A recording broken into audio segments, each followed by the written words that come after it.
বিসমিল্লাহিররহমানিররহিম। ইসলামবাগ আশরাফ উচ্চ বিদ্যালয় কর্তৃক আয়োজিত বার্ষিক ক্রীড়া ও মেধা পুরস্কার বিতরণী এবং 2025 সালের এসএসসি শিক্ষার্থীদের বিদায় অনুষ্ঠানে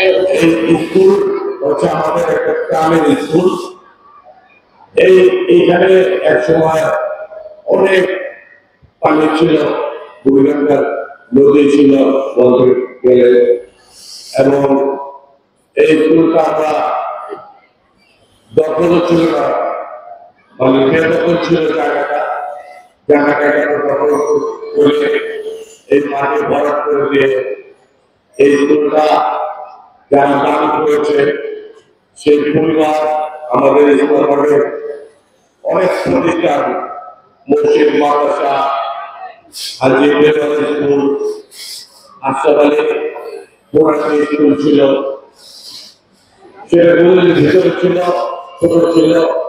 এটা একটা বড় জায়গাতে স্কুলটা আমরা সুন্দর পরিবেশ এবং ভালো বড় জায়গাতে স্কুলটা করেছি। এই আশরাফ আলী সাহেবের আব্বা হাজি বাড়ি একটা প্রাথমিক বিদ্যালয়, প্রাইমারি বিদ্যালয় ছিল, সেখানে আমি 1-2 বছর লেখাপড়া করেছিলাম ছোটবেলা। তোমরা এখন খুবই ছোট, এখন তোমরা তোমাদের শুধু একটি কথা বলবো যে এই যে আমাদের ছোট ছোট বাচ্চা যারা আছে, মেয়েরা ছেলেরা, তোমরা তোমাদের উদ্দেশ্যে বলছি, তোমরা এখন তোমাদের বয়স অত্যন্ত কম, এখন তোমরা যদি পরিশ্রম করো, সুন্দরভাবে লেখাপড়া করো এবং তোমাদের বাবা মা কথা অনুসারে তোমরা চললো, বাবা মা সন্তানের সবসময় ভালো চায়, তোমরা লেখাপড়া করে মানুষের মতন মানুষ হবা এবং এখন থেকে যদি তোমরা নিজেদেরকে সুন্দরভাবে করো, তাহলে তোমরা মানুষের মতন মানুষ হতে পারবা। মানবিক শিক্ষায় শিক্ষিত হয়ে তোমরা একসময় দেখা যাবে ভালো ভালো ডাক্তার হবা, কেউ ইঞ্জিনিয়ার হবা, কেউ বিদেশে ভালো চাকরি করবা, দেশে ভালো চাকরি করবা। তো একসময় বলবা যে আমরা স্কুল থেকে লেখাপড়া করছি। তাই তোমরা তোমাদের গার্জেনের কথা বলে চলবা, আর এখন থেকে তোমরা নামাজ পড়া শুরু করে দিবা, নামাজ পড়বা এবং মিথ্যা কথা বলবো না, সুন্দরভাবে লেখাপড়া করবা। এটাই তোমাদের কাছে আমাদের চাওয়া। বিসমিল্লাহিররহমানিররহিম।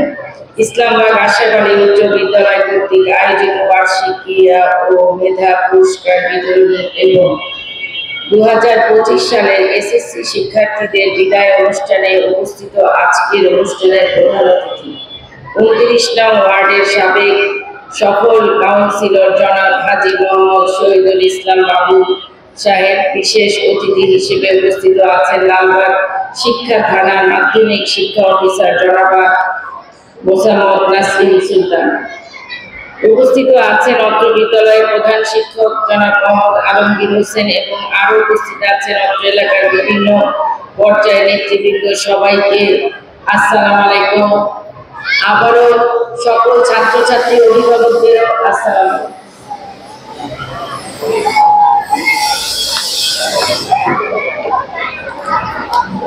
বক্তব্য শুরু করছি, আর একটু কথা না বললেই নয়।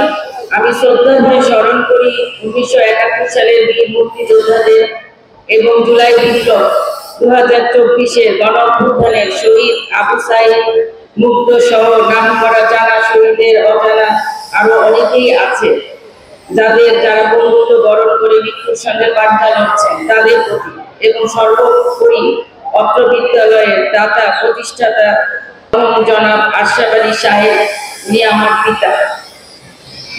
সেই সাথে আরো স্মরণ করছি বিদ্যালয়ের প্রতিষ্ঠা লগ্ন থেকে যারা সভাপতিত্ব করেছেন ও অন্যান্য পদে অবদান রেখেছেন, তাদের প্রতি। আজ 2025 সালে এসএসসি শিক্ষার্থীদের বিদায় অনুষ্ঠান। তোমরা যারা পরীক্ষা দিতে যাচ্ছ, আশা করি তোমরা সবাই ভালো রেজাল্ট করে বিদ্যালয়ের সুনাম অর্জন করবে। তোমাদের প্রতি আমাদের অনেক আশা, ভরসা, আকাঙ্ক্ষা। আমার বাবা যে তার তার সম্পদ কিন্তু তার নিজের বাড়িটাকেও সে স্কুলে দিয়ে গিয়েছিলেন, সেই পুরোনো স্কুল যেটা, সেই ভবনটি ছোট বলে ছাত্র সংখ্যা 1100 ছিল, সেখানে জায়গা হচ্ছিল না। তো এখানে বড় আকারে এলাকাবাসীর সহযোগিতায় সবাইকে নিয়ে যে স্কুলটা দিয়েছে, যেন সবার জায়গা হয়, সুন্দর পরিবেশ হয়, সবার ভবিষ্যৎ ভালো হয়, এখান থেকে সবাই ডাক্তার, ইঞ্জিনিয়ার, আরো অনেক অনেক বড় বড় বিদেশে যাবে, নাম অর্জন করবে, সেই আশা নিয়ে আমি দোয়া করি যেন আল্লাহ তোমাদের মাধ্যমে আমার বাবার আশাটা যেন পূর্ণ হয়। আজ আমি তোমাদেরকে একটি সুসংবাদ দিতে চাই। আমি অতি শীঘ্রই এই বিদ্যালয়টিকে কলেজে রূপান্তর করব আশা করি। ইনশাআল্লাহ আমি সকল অভিভাবক, ছাত্রছাত্রী, শিক্ষক, উপস্থিত যত এলাকাবাসী আছেন সবার সহযোগিতা এবং বাবুল আঙ্কেলের সহযোগিতাও চাচ্ছি। আমাদের এই শিক্ষা বিষয় যিনি আসছেন, ওনার সকলের সহযোগিতা চাচ্ছি যেন আমাকে এই বিদ্যালয়টাকে মহাবিদ্যালয় যেন করতে পারি। আমি স্কুল পরিচালনার জন্য সম্পূর্ণ নতুন, আপনারা দোয়া করবেন, তাই সবার কাছে আমি সার্বিক সহযোগিতা কামনা করছি। সবাই আমাকে বুদ্ধি ও পরামর্শ দিয়ে সহযোগিতা করবেন যাতে করে স্কুলের মান উত্তরণ বৃদ্ধি করতে পারি। আমি জানি অত্র স্কুলের শিক্ষক শিক্ষিকাবৃন্দ অত্যন্ত ভালো ও মেধাবী, তারপরেও বিদ্যালয়ের শিক্ষার মান যেন কেন বৃদ্ধি পাচ্ছে না তা আমার বোধগম্য নয়। আমি চেষ্টা করব শিক্ষার মান অনেক বৃদ্ধি করার জন্য, যদি আপনাদের সকলের সহযোগিতা আমি পাই। আমরা সামনের দিকে এগিয়ে যাব, এই আমাদের প্রত্যাশা।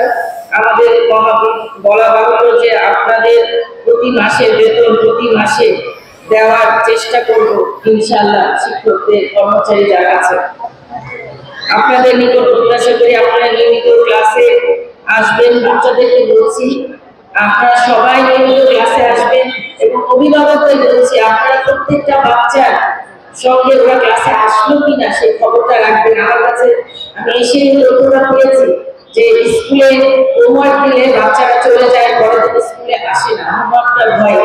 আমি সকল শিক্ষককে অনুরোধ করেছি যদি কোনো ছাত্রছাত্রী হোমওয়ার্কে ভয় পেয়ে না আসে, আপনারা অবশ্যই তাদেরকে ক্লাসে হোমওয়ার্ক করিয়ে দিবেন, এবং তাদেরকে মাস্ট হোমওয়ার্ক দিতে হবে, ক্লাসে এসে দিতে হবে। সবার সুস্থতা কামনা করে এখানে আমার বক্তব্য শেষ করছি। যার বাবার সম্পত্তি দানের মাধ্যমে আজকে এই প্রতিষ্ঠানটি আজকে এই পর্যায়ে এসেছে,